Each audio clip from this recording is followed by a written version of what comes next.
کا ٹارگٹ ہے اس میں تقریباً سارا حصہ جو ہے وہ انڈائریکٹ ٹیکسز میں. اب آپ یہ دیکھیے کہ سیلز ٹیکس کا آپ نے ریٹ جو ہے 17 سے 18% کر دیا ہے.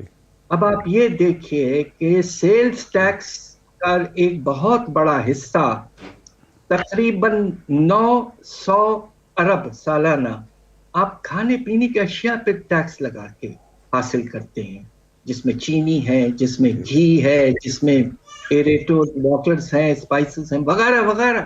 یہ عام لوگوں کے کنزمپشن کے آئٹم ہیں. بہت ہم نے سیلز ٹیکس ان پر بہت کم رکھا تھا، مگر اب آپ فل 18% کھانے پینے کے اشیاء پہ لگا رہے ہیں، جو بے پناہ لوگوں پر بوجھ اس کا پڑ رہا ہے. صحیح. ڈاکٹر صاحب ایک بریک لیتے ہیں، بریک کے بعد گفتگو کا یہیں سے جوڑیں گے. ایک اور امید جو پاکستانیوں کو ہے کہ وہ رشین آئل کب آئے گا اور اس کے آنے سے کیا اثرات پڑیں گے، مہنگائی پہ کیا اثر ہوگا. بریک کے بعد اس پہ بات کرتے ہیں، ہمارے ساتھ رہیے.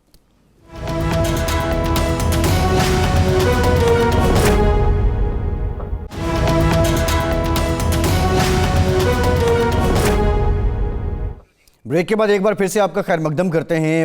پاشا صاحب، بریک سے پہلے بھی بات ہو رہی تھی، رشین آئل سنا تھا کہ اپریل کے اوائل میں آ جائے گا. آپ کو لگتا ہے آ جائے گا؟ اور یہ جو 30% اگر ہمیں ڈسکاؤنٹ پہ یہ مل رہا ہے تو اس کا اثر پاکستان کے عوام پہ کیا ہوگا؟ مہنگائی اس سے کتنی کم ہوگی؟ اور آپ سمجھتے ہیں کہ اوسطاً یہ جو پیٹرولیم مصنوعات ہیں یہ 200 روپے فی لیٹر کے قریب آ جائیں گی؟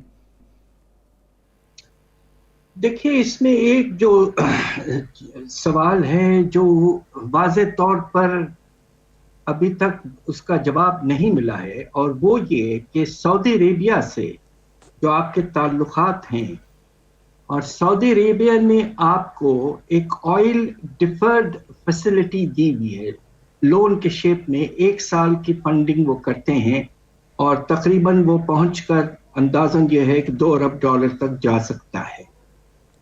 کیا اگر آپ رشین آئل کی طرف چلے جائیں گے تو کیا جو آپ کا رشتہ ہے سعودی عربیہ اور دوسرے مڈل ایسٹ کنٹریز سے، اس پر کیا اثر پڑے گا؟ یہ ہمیں سوچنا ہے، اس لیے کہ یہ جو مڈل ایسٹ کنٹریز ہیں، خاص طور پہ سعودی عربیہ، انہوں نے پاکستان کا بڑا ساتھ دیا ہے. البتہ اگر اگریمنٹ ہو جاتی ہے اور ہم کچھ حصہ امپورٹ وہاں سے کر سکتے ہیں رشیا سے، تو یقیناً اس کا فائدہ ضرور ہوگا. مگر آپ دیکھیے کہ روپے کی قدر میں کمی اب جاری ہے. پچھلے ایک ہفتے میں کوئی 7 سے 8% کمی آئی ہے، اور یہ سلسلہ خدا نخواستہ جاری رہ سکتا ہے. تو جو آپ کو انٹرنیشنل پرائس میں کچھ ڈسکاؤنٹ ملے گا وہ تقریباً روپے کی قدر گرنے کی وجہ سے ختم ہو سکتا ہے. ایسا ہونا نہیں چاہیے، ہماری دعا ہے، مگر ایسا ہو سکتا ہے. تو لہٰذا کوئی نمایاں طور پر پیٹرول کی قیمتوں میں کمی آنے کے امکانات مجھے تو کم لگتے ہیں.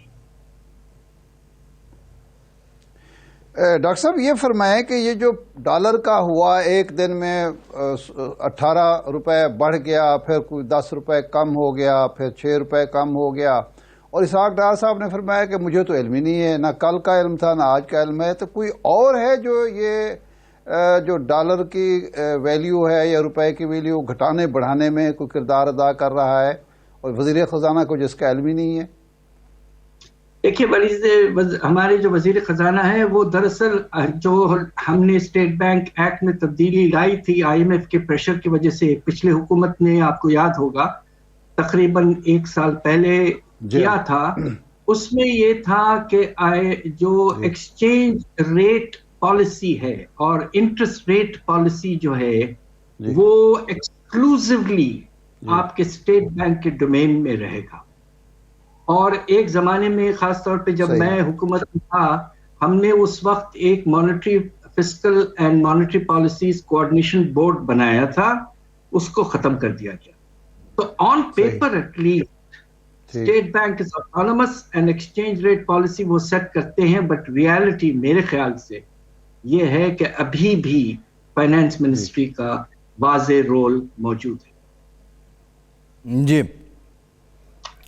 اچھا ڈاکٹر صاحب، واضح اگر رول موجود ہے تو پھر وزیر خزانہ کیوں کہہ رہے ہیں کہ جناب مجھے تو علم ہی نہیں ہے کہ کیسے بڑھ گیا اور کیسے کم ہو، اگر بڑھا اچانک کیوں بڑھا ہے؟ یہ 18 روپے کا ایک دن میں جمپ جو ہے، اس کی آپ وجہ کیا سمجھتے ہیں؟ وجہ یہ ہے کہ آپ کو پریشانی ہونے لگی تھی کہ آپ نے پھر سے ایک ایسی پالیسی واپس لے آئے تھے جس کے تحت آپ روپے کی قدر کو کنٹرول کر رہے تھے، اور آئی ایم ایف کے ساتھ آپ کی انڈرسٹینڈنگ ہوئی تھی کہ مارکیٹ ڈٹرمنڈ ایکسچینج ریٹ ہوگا. کچھ 2-3 ہفتے آپ نے وہ پالیسی چلائی اور پھر واپس پرانی پالیسی پہ جانے کی کوشش کی. تو آئی ایم ایف نے شاید یہ کہہ دیا کہ دس از ڈیل بریکر. اس سے زیادہ اسٹرانگ الفاظ میں کہہ نہیں سکتا. صحیح ہے. اچھا ڈاکٹر صاحب، یہاں پہ بہت زیادہ بات فائنینشیل ایمرجنسی کی ہو رہی ہے. کیا پاکستان کے حالات، اگر آئی ایم ایف کا جو پروگرام ہے یا جو سٹاف لیول ایگریمنٹ ہے 2-3 ہفتے نہیں ہوتا تو پھر یہ سمجھا جائے کہ فائنینشیل ایمرجنسی لگانا ایک مجبوری بن جائے گی؟ کیونکہ آپ نے کہا بائیلیٹرل اور ایکسٹرنل جو فنڈنگ ہے، فائنینسنگ ہے، اس کے لیے بھی ابھی یقین دہانی پوری نہیں ملی. تو یہ اگلے 2-3 ہفتوں میں پاکستان کی معیشت کس ڈگر بیٹھے گی؟ میری گزارش یہ ہے کہ ایمرجنسی اس ہمارے جو پریزنٹ نظام میں وہ اس وقت نہیں فائدہ پہنچا سکتی جب تک آپ کے جو سیاسی طاقتیں ہیں وہ مل جل کر، جس طرح 2015-16 میں ٹیررزم کے خلاف ایکشن پلان بنایا تھا، سب بیٹھے. ملک کی اہمیت سیاست سے بہت زیادہ ہے. ایک کنسنسس ڈیولپ کریں، سخت اقدامات. آپ کے اشرفیہ جو ہیں ماشاءاللہ اس ملک کے، ان کو جو مرات ملے ہوئے ہیں وہ کم سے کم 2000 ارب ہیں، اور آپ کے خرچوں میں جو لیوشنس اور اوور ایکسپینڈیچر ہے وہ تقریباً کم از کم 1000 ارب ہے. یہ 2 چیزیں آپ کو ختم کرنا پڑے گا، اور اس کے لیے ایک کنسنسس چاہیے، اس لیے کہ کوئی ایک سیاسی حکومت یا کوئلیشن اتنا بڑا بوجھ لینے میں کامیاب نہیں ہو سکتی. پولیٹیکل کاسٹ ان کے لیے بہت ہائی ہوگا. It has to be a consensus. Doctor صاحب ہمارے ذرا ناظرین کو یہ بتائیں کہ اگر فائنانشل ایمرجنسی امپوز ہوتی ہے تو اس کے نیگیٹو امپیکٹ کیا ہے؟ کیا کیا چیزیں جو ہوں گی جن سے ہم محروم ہو جائیں گے، یا ہماری معیشت پر، ہماری ریاست پر اور ہماری سلامتی پر اس کے کیا اثرات مرتب ہوں گے؟ دیکھیے، فائنینشیل ایمرجنسی ایک آفیشیل ریکگنیشن ہے کہ ملک دیوالیہ ہو چکا ہے، اور ہم بالکل جسے کہتے ہیں کہ ایک کمرے میں بند ہو چکے ہیں. ہمارے پاس کوئی ایکسٹرا فائنینشیل ریسورسز نہیں ہیں، ڈالرز نہیں ہے. اب میں آپ کو 2-3 چیزیں بتانا چاہتا ہوں آج کھل کے، ذرا آپ اجازت دیں تو بات کر لوں. جی پلیز. سب سے پہلے ضرور ڈاکٹر صاحب ضرور. جی، سب سے پہلے دیکھیے، جب فائنینشیل ایمرجنسی ڈکلیئر ہوگی تو کسی نہ کسی طریقے سے لوگ اپنا پیسہ باہر لے جانے کی پوری کوشش کریں گے. ملک میں جو انویسٹمنٹ ہے وہ نکلنے کا خطرہ بہت سخت پیدا ہو جائے گا. باہر سے پیسے آنے کا سلسلہ ختم ہو چکا ہوگا. آپ اسی وقت فائنینشیل ایمرجنسی لگائیں جب آپ کو یقین ہے کہ آپ کسی طرح سے آپ جو لاس آف کانفیڈنس ہے اور جو بریک ڈاؤن ہوگا فائنینشیل فلوز میں، اس کو آپ سنبھال لیں گے. مگر مجھے نہیں لگتا کہ ایسا آپ کر پائیں گے. اس سے بہتر میری گزارش پھر سے یہ ہے کہ پولیٹیکل کنسنسس ڈیولپ کریں، بیٹھیں سب اور سخت اقدامات مل جل کر لیں تاکہ کسی ایک سیاسی پارٹی پر اس کا کاسٹ نہ پڑے. جی ٹھیک، بہت شکریہ ڈاکٹر حفیظ پاشا. کے وقت کا ایک بریک لیتے ہیں، بریک کے بعد دوبارہ حاضر ہوں گے.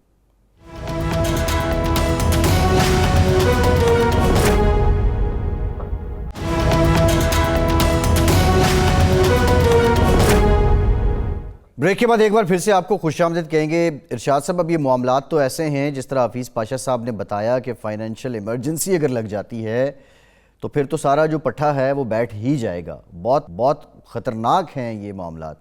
لیکن اب یہ سارے معاملات سیاست کے ساتھ جڑے ہوئے ہیں. الیکشن کی اگر ہم بات کریں، الیکشن کمیشن کو 15 ارب روپے چاہیے یہ الیکشن کے پی اور پنجاب کے کروانے کے لیے. وہ شاید حکومت اس میں لیتو لال کا کام لے رہی ہے. 10 ارب روپے سندھ کے اسلام آباد کے جو دیہی علاقے ہیں ان کی ڈیولپمنٹ کے لیے حکومت نے جاری کر دیے ہیں. 10 ارب روپے اسلام آباد کے صرف دیہی علاقوں کی. اب بات پھر وہی ہے، فیض صاحب مجھے یاد آ جاتے ہیں، بات نیت کی ہوتی ہے ورنہ وقت سارے دعا کے ہوتے ہیں. تو یہ فائنینشیل ایمرجنسی حقیقتاً حالات ایسے ہو گئے ہیں یا یہ بھی ایک پولیٹیکل آپ سمجھتے ہیں کہ ایک نیریٹو بلڈ کیا جا رہا ہے حکومت کی طرف سے؟ دیکھیں، بات یہ ہے کہ فائنانشیل ایمرجنسی کی بات جس تناظر میں ہو رہی ہے وہ ہمارا معیشت نہیں ہے. رانا ثناء اللہ صاحب یا اس طرح کے جو لوگ ہیں یا جو ایک کیا سرائیاں ہوتی ہیں وہ یہ ہے کہ الیکشن کو ملتوی کرنے کے لیے فائنانشیل ایمرجنسی کو بطور بہانے کے استعمال کیا جائے گا. اب جو لوگ، جن لوگوں کی بھی یہ سوچ ہے، انہوں نے صرف آئین کی ایک شق پڑھی ہے کہ جی فائنانشیل ایمرجنسی نافذ کر دیں تو 1 سال کے لیے الیکشن ملتوی قومی اسمبلی کے ہو سکتے، صوبائی کے تو وہ بھی نہیں ہو سکتے، صرف قومی اسمبلی کے لیے یہ ہے. لیکن ان کو پتہ نہیں ہے، یا وہ پتہ ہے تو بہت ہی مطلب سنگ دلانہ بات ہے، سنگ دلی اور سفاکیت ہے کہ وہ سمجھتے نہیں ہیں کہ فائنانشیل ایمرجنسی کا امپیکٹ ہماری ریاست پر کیا ہوگا، ہماری معیشت پر کیا ہوگا، ہماری سیاست پر کیا ہوگا، ہمارے مستقبل پر کیا ہوگا. حفیظ پاشا صاحب سے میں نے یہ سوال اس لیے کیا تھا کہ وہ ایک ماہر معیشت کے طور پر ان کی بات اتھینٹک ہے. جب آپ فائنانشیل ایمرجنسی کا نفاذ کریں گے تو آپ دنیا کو خود بتائیں گے اپنے منہ سے کہ جی ہم دیوالیہ ہو چکے ہیں، جس کے نتیجے میں یہاں کوئی انویسٹر جو موجود بھی ہے وہ نہیں رہے گا کہ پتہ نہیں اس ملک کا مستقبل کیا ہے. جو باہر سے انویسٹمنٹ آنی ہے اس کا راستہ بند ہو جائے گا. آپ کے جو لین دین ہے اس پر امپیکٹ ہوگا، آپ کے جو چارجز ہوں گے، کرائے ہوں گے وہ بڑھ جائیں گے، آپ کی انشورنس بڑھ جائے گی کیونکہ رسک بڑھ گیا ہے نا کاروبار کا. تو آپ ملک کو معاشی طور پر تباہ کرنے کے لیے تیار ہیں لیکن الیکشن میں جانے کے لیے تیار نہیں ہیں، اس لیے کہ ہم ہار جائیں گے. دیکھیں، الیکشن کی بنیاد، اگر 1940 کے الیکشن نہ ہوتے تو کیا پاکستان بن سکتا تھا؟ الیکشن کے نتیجے میں آپ نے جیتا، مسلم اکثریت کے جو صوبے تھے اس میں الیکشن مسلم لیگ نے جیتا اور پاکستان کا قیام یقینی ہوا. آپ کا جو آئین ہے وہ الیکشن کی پیداوار ہے. الیکشن کے نتیجے میں دستور ساز اسمبلی وجود میں آئی اور دستور ساز اسمبلی میں ایک متفقہ آئین تشکیل دیا جس پر ہم فخر کرتے ہیں. آپ الیکشن سے ہی بھاگ رہے ہیں. اب ارشاد صاحب معاملہ یہ ہے کی بنیاد الیکشن، قیام کی بنیاد الیکشن، آئین کی بنیاد الیکشن، اور الیکشن کو آپ اتنا غیر ضروری سمجھ رہے ہیں کہ الیکشن کے بغیر ہی آپ گورنر نہیں. ارشاد صاحب یہ بتائیں، کچھ فرمایا ہے، میں تو حیران ہوں ان کی منطق پر. ارشاد صاحب آپ یہ بتائیے گا کہ آپ نے تو وہ دور دیکھا کہ ضیاء الحق صاحب بھی آئے اور کہا جی 3 مہینوں میں الیکشن کروا دوں گا، اور پھر اس کے بعد کوئی 7-8 سال لگے الیکشن کروانے میں. اب آئین میں ایک گنجائش تو ہے کہ قومی اسمبلی کی مدت 1 سال تک بڑھ سکتی ہے. آپ کو لگتا ہے کہ حکومت کی پلان یہی ہے کہ اب اس کو ایکسٹینڈ کیا جائے، 1 سال اور جو ہے وہ حکومت میں رہا جائے؟ اگر یہ سب کچھ کیا جا رہا ہے تو یہ صرف اکتوبر تک کی ڈیلے کے لیے کیا جا رہا ہے؟ نہیں، میں نے عرض کیا ہے کہ آپ بلا وجہ تو نہیں بڑھا سکتے نا. فائنانشیل ایمرجنسی نافذ کریں گے تو اس کی قیمت جو آپ کو ادا کرنی پڑے گی، اور وہ کیا، یہ ملک جو پہلے ہی تباہ حال ہے انہی کرتوتوں کی وجہ سے، آپ وہ قیمت ادا کرنے کے لیے تیار ہیں، نمبر 1. نمبر 2 یہ ہے کہ بھئی آپ تو آئے ہی یہ کہہ کر تھے کہ ہم آئیں گے، الیکشن اصلاحات کریں گے، نیب کو انتقامی ادارہ نہیں رہنے دیں گے اور الیکشن کرا دیں گے، اور وہ 60 دن سارے ہمارے پروگرام میں، ہر پروگرام میں سارے یہ لوگ کہتے تھے. آپ وعدہ خلافی بھی کر رہے ہیں، ملک کے مستقبل سے بھی کھیل رہے ہیں، اور کیوں نہیں کرانا چاہتے؟ اچھا، یہ مرضی کے نتائج حاصل کرنا چاہتے تھے، آپ بھی مرضی کے نتائج حاصل کرنا چاہتے ہیں. آپ کو عوام کی کوئی فکر نہیں ہے، عوام کی رائے کی کوئی فکر نہیں ہے، عوام کے جو حق کے رائے دی ہے اس کی کوئی فکر نہیں ہے. تو یہ تو جمہوریت پسند ہیں، یہ تو کہتے ہیں کہ جناب ہم نے چارٹر آف ڈیموکریسی کیا ہوا ہے، ہم سے زیادہ تو جمہوریت پسند ہے ہی نہیں اس ملک میں. ارشاد صاحب ایک پہلو حکومت کے اینڈ پہ ہے، دوسرا پہلو اپوزیشن کے اینڈ پہ ہے. ایک شخص وزارت عظمیٰ سے لیٹ سپوز اگر وہ کہتے ہیں کہ وہ انہیں رخصت کرنے میں اسٹیبلشمنٹ کا ہاتھ تھا یا جنرل باجوہ کا ہاتھ تھا، تو یہ بھی ایک تاریخ ہے کہ عمران خان شاید پہلے وزیر اعظم ہیں جنہیں نسبتاً بہت عزت کے ساتھ رخصت کیا گیا، ماضی میں جس طرح وزراء اعظم یہاں پہ رخصت ہوتے رہے۔ اب ایک شخص اسمبلی سے بھی باہر آ جاتا ہے اور پھر دوبارہ قومی اسمبلی میں اب فائدے کے لیے چلا جاتا ہے، وہ اپنی صوبائی اسمبلیاں بھی توڑ دیتا ہے، اور پھر اس کے بعد چلیں اس کو الیکشن بھی مل جاتے ہیں، عدالت فیصلہ بھی دے دیتی ہے۔ تو کیا یہ کنڈکٹ ٹھیک ہے؟ یہ فیصلہ بھی ٹھیک تھا کہ آپ جیسا بھی ہے آئینی طریقے سے باہر ہوئے آپ؟ نہیں، اب یہ تو میرے خیال ماضی کی بحث ہے، اس کو 11 مہینے گزر چکے ہیں، اس پر تو ہم بحث اب کیا کریں، کیا فائدہ ہوگا، اس پر طویل بحث ہو چکی ہے۔ سوال یہ ہے کہ اس وقت جو ضرورت ہے، جو حفیظ پاشا صاحب بھی کہہ رہے تھے کہ حکومت کو اپوزیشن کو مل بیٹھ کر دو باتوں پر متفق ہونا چاہیے۔ ایک یہ ہے کہ معیشت پر سیاست نہیں ہوگی، اور دوسرا یہ ہے کہ سیاست آئین کے دائرے میں ہوگی، آئین سے ہٹ کر نہیں ہوگی۔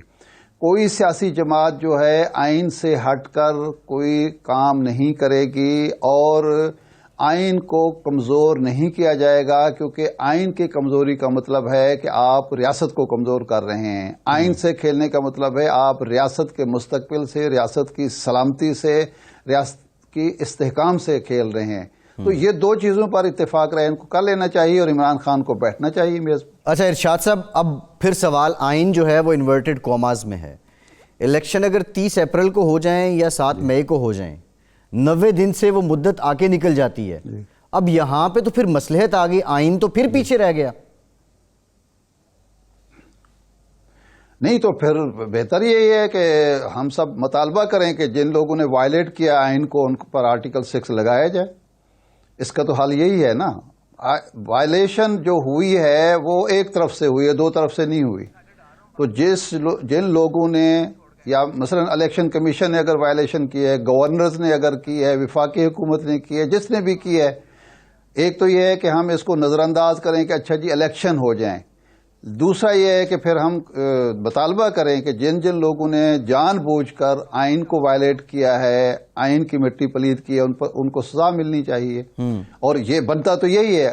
اور لیکن اگر یہ جمہوریت پسند، آئین پسند الیکٹڈ لوگ وائلیٹ کریں اور ہیلا سازی اور بہانہ جوئی کریں تو یہ جائز ہے؟ میں تو نہیں سمجھتا، میں قطعاً نہیں سمجھوں گا کہ یہ درست ہوا ہے۔ جو کچھ بھی ہوا ہے غلط ہوا ہے، اور مزید تاخیر کم از کم نہ ہو، تاکہ ہم یہ دیکھیں، آج یہ سب کچھ اگر ہضم ہم کر لیں گے نا، کل کو پھر کوئی اور آئے گا، پھر آپ کے پاس، ہمارے پاس، میڈیا کے پاس، جمہوریت پسندوں کے پاس، سیاسی جماعتوں کے پاس یہ جواز نہیں ہوگا کہ آپ نے آئین کو وائلیٹ کیا ہے۔ وہ جواباً کہے گا کہ آپ نے کیا ہے، آپ کو یہ حق کس نے دیا تھا؟ میں تو اپنے ڈنڈے کے زور پر آئی ہوں، آپ تو آئے بھی اسی آئین کے ذریعے تھے۔ جی، تو جو ہوا ہے وہ 100% غلط ہوا ہے، اور میرا خیال یہ ہے کہ اب الیکشن جب ہو جاتے ہیں، ایک دفعہ یہ ایشو دوبارہ کورٹس میں جانا چاہیے۔ اچھا ارشاد صاحب، یہ بڑی امپورٹنٹ بات ہے، یہ بڑی امپورٹنٹ بات ہے۔ الیکشن ہو جائیں، ان کی سزا کیا ہے؟ ارشاد صاحب، الیکشن اگر ہو جاتے ہیں، الیکشن ہونے کے بعد بھی جب ایک شخص کہتا ہے فلاں چور ہے، میں اس سے نہیں ملتا، ایک شخص یہ کہتا ہے کہ فلاں کی انا کا بت بہت بڑا ہے، اس کی شرائط بہت بڑی ہیں، میں اس سے نہیں ملتا، تو یہ ماحول تو مطلب پاکستان، ہم پھر یہ ایمرجنسی کی باتیں، دیوالیے کی باتیں ہی کرتے رہیں گے۔ مطلب ان کو اگر آپ سمجھتے ہیں کہ یہ لوگ اتنی، ان لوگوں کی انا کم ہوگی کہ یہ بیٹھیں گے ایک دوسرے کے ساتھ؟ دیکھیں، میں ہمیشہ، آپ کے علم میں ہے، سب کے علم میں ہے کہ ہمیشہ اس بات کا حامی رہا ہوں کہ جس الیکشن میں عمران خان صاحب لیڈر آف دی ہاؤس منتخب ہوئے، وزیر اعظم منتخب ہوئے، اسی الیکشن میں میاں شہباز شریف لیڈر آف دی اپوزیشن منتخب ہوئے۔ تو اس لیے یہ بات کبھی بھی اس کو درست نہیں کہا جا سکتا کہ اپوزیشن لیڈر اور لیڈر آف دی ہاؤس مل بیٹھ کر قومی معاملات پر سوچ بچار نہ کریں یا اتفاق رائے نہ کریں۔ عمران خان نے یہ کیا تو غلط، شہباز شریف صاحب یہ کرتے ہیں تو بھی غلط۔ ان لوگوں کو ہر حال میں مذاکرات کی میز پر آنا چاہیے، بیٹھنا چاہیے، اور اتفاق رائے اس پر ہوگا کہ آئین جو کہتا ہے اس پر عمل ہوگا، خواہ ہم حکومت میں رہیں نہ رہیں، ہم الیکشن میں ضمانتیں ضبط کرا بیٹھیں، لیکن آئین پر عمل ہوگا. جب یہ روح پیدا ہوگی، یہ جذبہ پیدا ہوگا، تب ہی مسائل پاکستان کے حل ہوں گے. ورنہ یہ انا کے بت جو ہیں یہ اپنے حفاظت کے لیے ملک کے استحکام کو خطرے میں ڈال رہے ہیں. اچھا ارشاد صاحب، آئین جو کہتا ہے اس پہ عمل درآمد ہونا چاہیے، لیکن ایک اور بڑی عجیب و غریب بات ہے، آئین کے جتنے معاملات ہمارے پاس پچھلے یہ سال میں ایک ہماری نظروں سے گزرے وہ اوپن اینڈڈ ہی رہے. اب آئین یہ کہتا ہے کہ اگر آپ 90 دن میں آپ کو 90 دن میں الیکشن کروانے ہوں گے، لیکن اگر آپ 90 دن میں الیکشن نہیں کرواتے تو جو آپ آرٹیکل 6 کا ذکر کر رہے تھے وہ تو آئین نہیں کہتا کہ اس پہ لگے گا. یعنی کہیں جزا ہے تو سزا نہیں ہے، کہیں سزا ہے تو نہیں سر، یہ عباس صاحب ایسا نہیں ہوتا. آئین میں جب ایک چیز مدت مقرر کی جاتی ہے، اصل میں ہم جن لوگوں نے آئین بنایا، دنیا میں جو آئین بنے ہیں وہ مہذب قوموں کے لیے بنے ہیں. یہ فرض کیا جاتا ہے کہ اس کی جو روح کے مطابق عمل کیا جائے گا. یہ کسی نے نہیں سوچا ہوگا 1973 میں بھٹو سے لے کر مفتی محمود صاحب تک اور مولانا شاہ احمد نورانی تک اور ولی خان اور جو باقی لوگ اس میں شریک تھے، کسی نے نہیں سوچا ہوگا کہ ایسا دور بھی آئے گا، ایسے لوگ بھی سیاست میں ہوں گے، اقتدار میں ہوں گے، اپوزیشن میں ہوں گے، پارلیمنٹ میں بیٹھے ہوں گے، جو ان کو آئین جو کہہ رہا ہے اس سے انحراف کے لیے وہ چور دروازے استعمال کریں گے. اگر یہ تو پھر آپ کو ایک بہت بڑی کوئی 5-6 ہزار صفحے کی ایک کتاب لکھنی پڑے گی جس میں ایک چیز لکھی جائے گی کہ اس پر عمل نہیں ہوگا تو یہ سزا ہوگی، یہ نہیں ہوگا تو یہ ہوگا. ایسا نہیں ہوتا. پارلیمنٹ کے ممبران سے اور وفاقی اور صوبائی حکمرانوں سے یہ توقع کی جاتی ہے کہ وہ آئین کی روح کے مطابق، مقصد اس کا جو ہے وہ لیٹر دین 90 ڈیز کا مطلب یہ ہے کہ 90 دن سے آگے نہ جائیں. اگر اس کے آگے سزا نہیں کی گئی تو وہ یہ سمجھا گیا ہے کہ آپ مہذب لوگ ہیں، آپ کو سزا سے نہ ڈرایا جائے، آپ کو یہ بتایا جائے کہ آپ کا فرض کیا بنتا ہے، آپ نے آئین پر عمل کرنا ہے ایک مہذب شہری کی طرح. آپ یہ بتائیں کہ دنیا میں اچھا سوری صاحب نے جو کچھ کیا تھا اس کے لیے بھاگے سپریم کورٹ میں کیوں گئے تھے؟ سپیکر نے ایک اپنا اختیار استعمال کیا، اس نے کہا جی میں عدم اعتماد ختم کر رہا ہوں، آپ وہاں پہنچ گئے. اس وقت آپ کو آئین یاد تھا، وہاں کہاں لکھا ہوا ہے کہ جناب 69 جو ہے اس میں صاف لکھا ہوا ہے ارشاد صاحب دوست مزاری نے جو کیا، ارشاد صاحب دوست مزاری نے جو کیا تو اس پہ بھی ان کو سپریم کورٹ نہیں جانا چاہیے تھا، پرویز الہی صاحب اور پی ٹی آئی والوں کو. نہیں جب آپ نے دروازہ کھول دیا تو اس دروازے میں آپ داخل ہو سکتے ہیں، پی ٹی آئی والے داخل نہیں ہو سکتے. یہ کہاں کی منطق ہے؟ نہیں دوسرا سوری صاحب کا تو کنڈکٹ سر وہ بھی جو تحریک عدم اعتماد ہونی تھی سر، اس ریزولوشن کو مسترد کرنے کا حق تو آئین میں سوری صاحب کو نہیں دیا تھا نا. ہو سر میں کہتا ہوں کہاں لکھا ہوا ہے کہ نہیں حق حاصل. میں یہی تو سوال ہے ارشاد صاحب، یہی تو سوال ہے کرتا ہے اس کے سزا. ارشاد صاحب یہی تو سوال ہے کہ جو نہیں لکھا، جو نہیں جب آپ نے 69 کو دیکھیں عدالت کا فیصلہ آیا نا، عدالت پہ آپ گئے، آپ فیصلہ آئے، اس پہ عمل ہو گیا نا جی. سوری صاحب کے خلاف جو فیصلہ آیا اس پر عمل درآمد ہوا کہ نہیں ہوا؟ اس پہ عمل درآمد ہوا. اسد قیصر نے کہا کہ میں عمل نہیں کرتا، ہوا نا. آپ بات سن لیں، اس پر عمل درآمد نہ سوری نے انکار کیا، نہ اسد قیصر نے انکار کیا، نہ عمران خان نے اس کا انکار کیا، وہ چلے گئے گھر اپنے. اب جو فیصلہ آیا ہے اس کا انکار کیا جا رہا ہے، گورنر کے پی کے اس فیصلے سے انحراف کر رہا ہے. آج تک اگر شیڈیول نہیں دیا الیکشن کمیشن نے، انحراف کر رہا ہے. یہ جو آرٹیکل 90 دن والی شک ہے اس سے انحراف کیا جا رہا ہے آئین سے.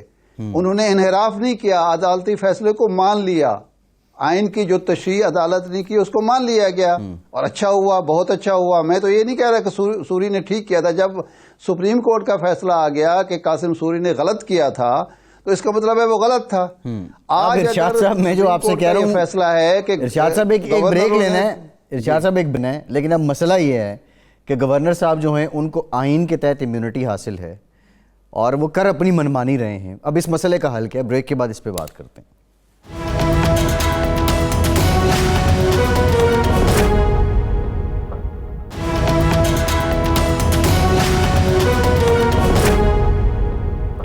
بریک کے بعد ایک بار پھر سے آپ کو خوش آمدید کہیں گے۔ عمران خان نے پورے ملک میں عام انتخابات کرانے کا مطالبہ کر دیا ہے۔ ارشاد صاحب، اب بات 2 صوبوں سے آگے نکل چکی ہے، لیکن پہلے ذرا اس پہ کمنٹ کر دیں۔ اب گورنر صاحب کو آئین کے تحت ہے امیونٹی، اب وہ کر رہے ہیں من مانی، اب اس مسئلے کا حل کیا ہے؟ جی نہیں دیکھیں، امیونٹی جو گورنرز کو اور پریزیڈنٹ کو حاصل ہے یا وزیر اعظم کو، وہ یہ ہے کہ وہ اقدامات جو آئین کے مطابق، قانون کے مطابق وہ کریں گے، اور کوئی شخص یہ فیل کرتا ہے کہ یہ انہوں نے جو کیا ہے غلط کیا ہے، تو اس پر ان کو امیونٹی ہے کہ کوئی عدالت ان سے پوچھ نہیں سکتی۔ غیر آئینی اقدامات پر ان کو کسی قسم کی امیونٹی حاصل نہیں ہے۔ قانون کے خلاف کوئی قدم بھی وہ اٹھائیں گے تو عدالت ان کے ایک گورنر یا ایک صدر یا ایک وزیر اعظم اگر ایوان صدر میں یا ایوان وزیر اعظم میں گورنر قتل کر دے تو آپ کا کیا خیال ہے کہ اس کو امیونٹی مل جائے گی؟ اس کو امیونٹی نہیں ملے گی۔ آپ جرم جب کریں گے تو جرم پر کوئی امیونٹی نہیں ہے۔ آپ اقدام کریں گے، کوئی فیصلہ کریں گے، اور وہ غلط بھی ہو آپ کے خیال میں یا کسی کے خیال میں، تو اس پر وہ سمجھا جائے گا کہ کیونکہ یہ فیصلہ نیک نیتی پر مبنی ہے، یہ اقدام نیک نیتی پر مبنی ہے۔ آئین کے خلاف اور قانون کے خلاف آپ کوئی قدم نہیں اٹھا سکتے۔ اب یہ الیکشن کی جو بات ہے، دیکھیں عقل مندی کا تقاضا یہ ہے، دانش مندی کا تقاضا یہ ہے کہ یہ 2 صوبوں میں الیکشن ہو رہے ہیں تو مرکز میں بھی کرا دیے جائیں۔ اس کا فائدہ عمران خان سے زیادہ موجودہ حکمران اتحاد کو ہے، کیونکہ اگر 2 صوبوں میں الیکشن عمران خان جیت جاتے ہیں اور 2 صوبوں میں ان کی حکومت بن جاتی ہے، تو پھر عمران خان کو مرکز میں اور سندھ اور بلوچستان میں کمپین چلانی پڑے گی اور الیکشن جیتنا۔ ان کو 2 حکومتیں پہلے عمران خان کے پاس ہوں گی۔ عام تاثر یہ ہوگا کہ یہ مرکزی الیکشن بھی یہی جیت رہے ہیں، تو اس کا نقصان ہوگا حکمران اتحاد کو، فائدہ ہوگا عمران کو۔ تو اس سے بچنے کی بھی یہ صورت ہے کہ الیکشن کرا دیے جائیں۔ پھر یہ ہے کہ اس وقت جو مالی حالات ہیں، ہمارے معاشی حالات ہیں، اخراجات سے بچنے کی بھی یہی صورت ہے۔ تیسری صورت یہ ہے کہ قومی ہم آہنگی کا تقاضا یہی ہے کہ آپ الیکشن ایک اچھی فضا میں ہو جائیں، پرامن طریقے سے ہو جائیں، تاکہ کشمکش کا خاتمہ ہو، سیاسی عدم استحکام کا خاتمہ ہو، بے یقینی کا خاتمہ ہو، معاشی استحکام آئے اور ہم آگے بڑھ سکیں۔ نہ یہ کہ دیکھیں نا 10 مہینے 11 مہینے ضائع کر دیے گئے، اور اس میں کہ جی شاید ہم صورتحال بہتر کر لیں اور بہتر صورتحال کا ہم سیاسی فائدہ اٹھا لیں، وہ الٹا ہو گیا۔ اب کیا امید کی جا سکتی ہے کہ اگلے 6 مہینے میں؟ دیکھیں ایک بات میں عرض کر دوں، اکتوبر سے آگے ایک دن بھی یہ نہیں جا سکتے۔ اکتوبر میں تو ان کو الیکشن کرانے ہی کرانے ہیں۔ 13 یا 14 یا 11 اگست کو انہوں نے حکومت چھوڑنی ہی چھوڑنی ہے، تو کیا بہتر نہیں کہ 2-3 مہینے پہلے چھوڑ کے کچھ اپنی سکن سیو کر لیں اور ملک کو بحران سے نکال لیں؟ یہ قوم ان کی ممنون ہوگی۔ ارشاد صاحب، یہ کیا بہتر نہیں کہ خان صاحب 2-3 مہینے اور صبر کر لیں؟ آئین اگر اجازت دیتا ہے تو کر لیں، کیوں نہیں کریں؟ سر آئین تو 90 دن کی بات کرتا ہے، 90 دن سے معاملہ اوپر چلا گیا۔